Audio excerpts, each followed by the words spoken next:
বাপা পিঠা রে তরে খাইতে গিয়া আমার মুখটা জইলা গেছে রে।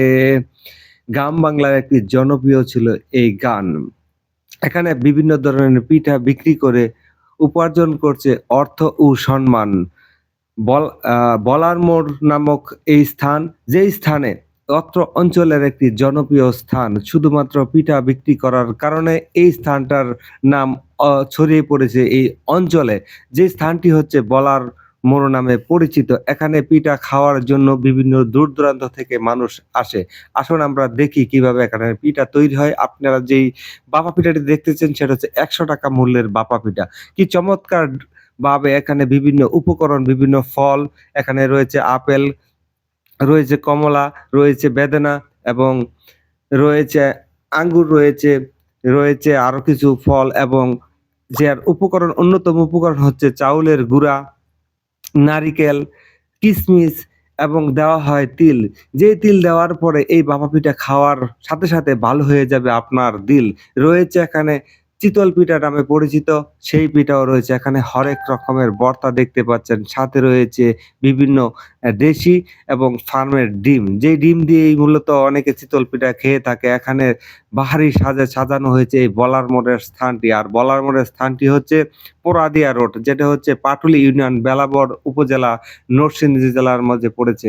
এখানে ১ম এ একটি দোকান খুব অল্প পরিসরে ভাপা পিঠা বিক্রি করত। সময়ের প্রয়োজনে এবং বাস্তবতার নিরিখে এখানে যেন একটি বিরাট পিঠার পসরা সাজিয়ে বসেছে কয়েকটি দোকান। এখানে এই অঞ্চলের বিভিন্ন প্রান্ত থেকে সন্ধ্যার লগ্নেই অনেক লোক চলে আসে এই ভাপা পিঠার সুঘ্রাণ এবং ভাপা পিঠার স্বাদরা উপভোগ করার জন্য। হেমন্তকাল শেষ হয়ে যাওয়ার পর আমন ধান যখন কৃষকের ঘরে ওঠে, সেই নতুন আমন ধানের চাউল দিয়ে আমাদের গ্রাম বাংলাতে বিভিন্ন ধরনের পিঠা তৈরি করে খাওয়ার একটি মহা উৎসব ছিল। কিন্তু বর্তমানে সেই সুযোগ এবং বাস্তবতার নিরিখে নেই বললেই চলে। সেই ঘরে, ঘরে পিঠার উৎসব এবং আমেজ নেই। তাই বাণিজ্যিকভাবে এই পিঠার দোকানগুলি গড়ে উঠেছে। দেখতে পাচ্ছেন বিভিন্ন উপকরণ দিয়ে মূলত এই ভাপা পিঠাগুলি তৈরি করা হয়।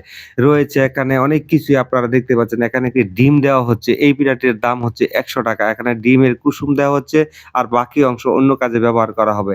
এবং চাউলের গুঁড়া দিয়ে দিয়েই মূলত এই ভাপা পিঠাগুলি তৈরি করা হয়। এখন দেওয়া হচ্ছে গুড় এবং সাথে দেওয়া হয়েছে নারিকেল। এখানে অনেকগুলো উপকরণ একসাথে দেওয়ার পর এই ভাপা পিঠাটি খেতে অত্যন্ত সুস্বাদু এবং সুনাম বয়ে এনেছে এবং এইখানে পিঠা খাওয়ার জন্য, এর স্বাদ অনুভব করার জন্য ব্যক্তিগতভাবে এবং পারিবারিকভাবে অনেক লোকে এখানে জমায়েত হয় এবং এর শামিয়ানা, এটা হচ্ছে মূলত আপনারা যে পিঠাটি দেখতেছেন ৳১০০ মূল্যের যে পিঠা তৈরি করবে, সেই পিঠাটির ১ম উপকরণ বিভিন্ন কিছু কাজু বাদাম, বিভিন্ন বাদাম এখানে দেওয়া হয়েছে। অনেক কিছু আইটেম দিয়েই সর্বশেষ দেওয়া হয়েছে তিল। আমি আগেই বলেছি এখানে দেওয়া হয়েছে ভাপা পিঠাতে তিল। তিল দেওয়ার পরে এই ভাপা পিঠা খাওয়ার সাথে সাথেই ভালো হয়ে যাবে আপনার দিল। এখানে প্রচুর মানুষের আগমন ঘটে। বিভিন্ন দূর-দূরান্ত থেকে আসে এবং তাদের বাড়িতে নেওয়ার জন্য পার্সেলেরও ব্যবস্থা রয়েছে।